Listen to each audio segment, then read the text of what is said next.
Halo semua, nama saya Reza Teja Sukmana Cahaja.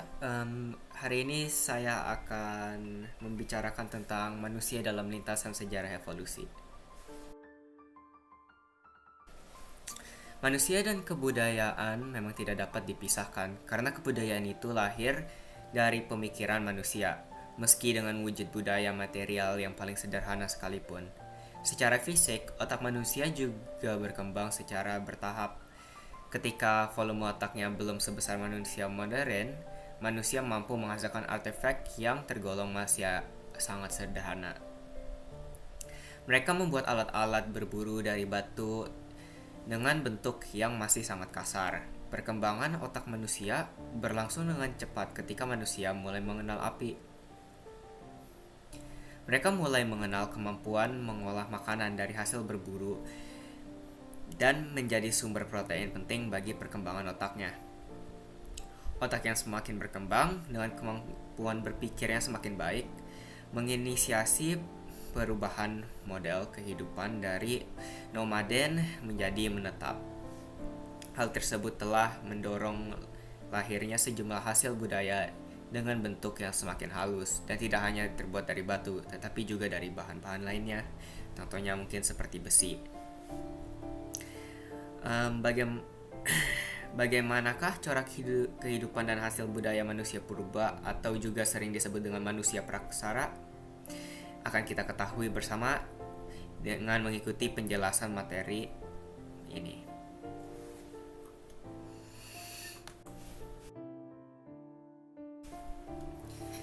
Nah, ilmuwan berkebangsaan Inggris Charles Darwin mengatakan manusia terbentuk melalui proses yang panjang selama jutaan tahun melalui sistem seleksi alam atau survival of the fittest yang juga disebut dengan proses evolusi.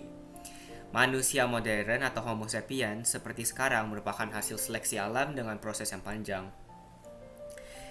Dalam pandangan Darwin, semua kehidupan memiliki asal-usul yang sama. Ia membayangkan sejarah kehidupan di bumi mirip sebuah pohon yang sangat besar, yang awalnya adalah batang yang tunggal berupa sel-sel pertama yang sederhana.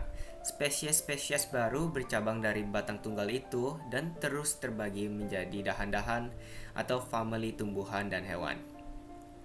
Lalu menjadi ranting-ranting, yakni semua spesies dalam famili tumbuhan dan hewan yang hidup sekarang. Salah satu spesies hewan, yaitu kelompok mamalia, berevolusi lagi sehingga menghasilkan hewan yang berakal budi, yaitu manusia. Teori evolusi termasuk evolusi manusia itu telah lama menjadi kontroversi. Pada penentangnya mengatakan teori itu tidak sesuai dengan kitab suci agama-agama tentang penciptaan. Selain itu, di sisi kami ilmuwan, teori evolusi tidak dapat menjelaskan adanya mata rantai yang hilang atau disebut dengan missing link, yaitu penghubung antara generasi makhluk berbulu berekor seperti monyet dan makhluk cerdas Homo sapiens atau manusia.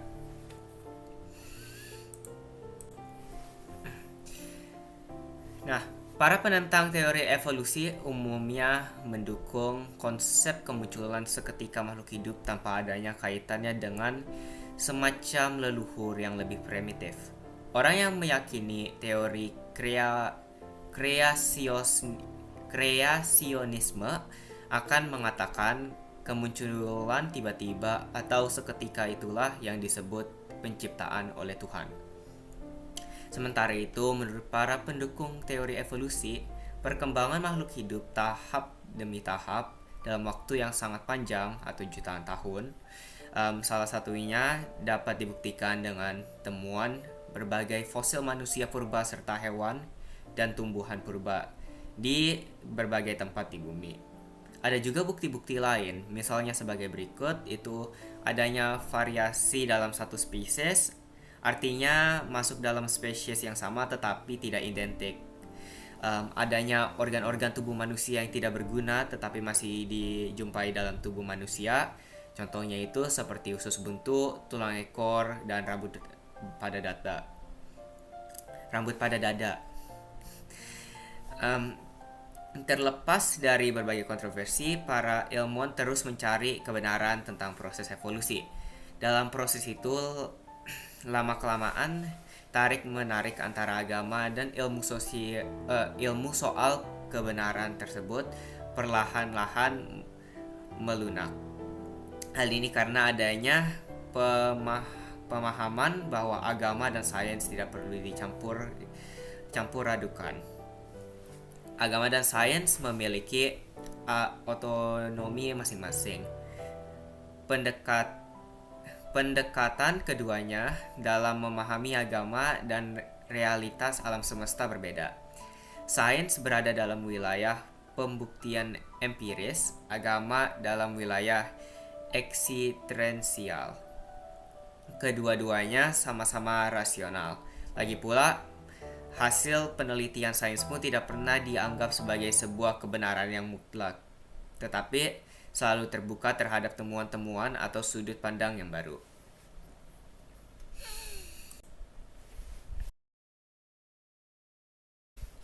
Primata sebagai kerabat terdekat manusia. Oleh para ahli biologi, manusia diklasifikasikan ke dalam ordo primata, yaitu kelompok mamalia atau jenis dari hewan yang menyusui. Di dalamnya tercakup prosimia, monyet, dan kera. Pengklasifikasian ini tentu saja didasarkan pada sejumlah alasan, seperti adanya kesamaan ciri-ciri atau anomis serta perilaku sosial di dalam kelompok. Ordo primata terbagi dalam dua subsuku bangsa yang disebut dengan prosimia atau anthropoidea. Prosimia merupakan primata yang paling primitif, banyak didapati di wilayah Afrika, Madagaskar, serta menyebar sampai ke Asia Timur dan Asia Selatan. Bentuk tubuhnya kecil, tampak lebih menyerupai binatang pengerat, memiliki ekor, serta berjalan dengan keempat kakinya. Contoh hewan yang termasuk dalam keluarga ini adalah lemur, loris, dan tarsier. Adapun Anthropoidea memiliki tubuh yang lebih besar dan mirip sekali dengan manusia. Kebanyakan Anthropoidea berjalan dengan 4 kaki, tetapi dapat berdiri tegak jika ingin meraih pohon-pohon yang memiliki misalnya makanan seperti buah-buahan. Keluarga Anthropoidea diantaranya merupakan Ceboidea atau monyet benua baru, Cercopithecodea monyet benua lama, dan Hominoidea. Sementara itu Hominoidea terbagi lagi dalam dua subfamily atau family yang disebut dengan Hylobatidae atau kera kecil seperti gibbon, dan Pongidae atau kera besar seperti simpanse, gorila, dan orangutan, serta Hominidae atau manusia.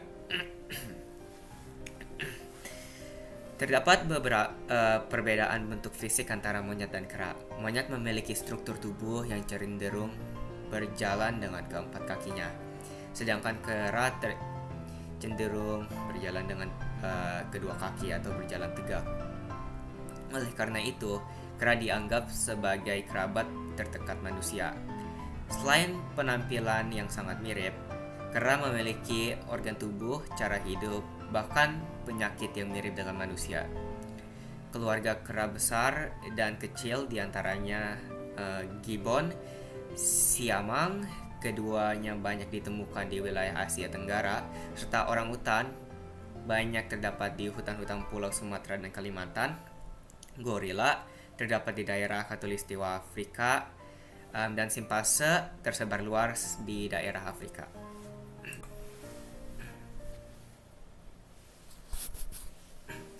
Banyak kesamaan lain yang cukup mencolok antara Hominidae atau manusia dan Anthropoidae. Namun, kesamaan yang paling menarik dan mencolok adalah soal perilaku sosial. Dari serangkaian penelitian yang dilakukan oleh para ahli primatologi, ditemukan bahwa Anthropoidea mampu belajar, seperti tampak pada pertunjukan sirkus. berorganisasi sosial dan berkomunikasi. Primata adalah makhluk sosial. Mereka umumnya hidup dalam kelompok serta saling merawat tubuh atau grooming, seperti saling membersihkan bulu dari kutu atau potongan rumput. Pada kebanyakan kelompok primata, jantan sering bersikap dominan dan mereka ada yang terpilih menjadi pemimpin atau yang dituakan dalam kelompok.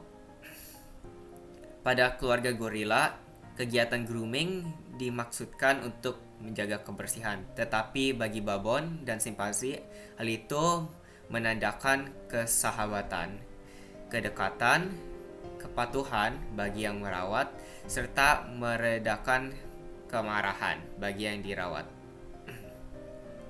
Jenis Anthropoidea ini juga memiliki ikatan yang kuat dalam hubungan antara anak dan induknya, sesuatu yang tidak dimiliki oleh kebanyakan primata lainnya. Seperti halnya binatang lain, primata juga mengeluarkan suara, akan tetapi suara-suara yang dikeluarkan bukan sembarang suara. Suara itu menyampaikan pesan tertentu seperti mengancam, mempertahankan diri, memanggil untuk berkumpul, ataupun memberi peringatan bahwa bahaya sedang mengancam mereka. Suara itu juga biasanya diikuti dengan gerak tubuh tertentu. Nah, itu sekilas mengenai manusia dalam lintas sejarah evolusi. Terima kasih semua.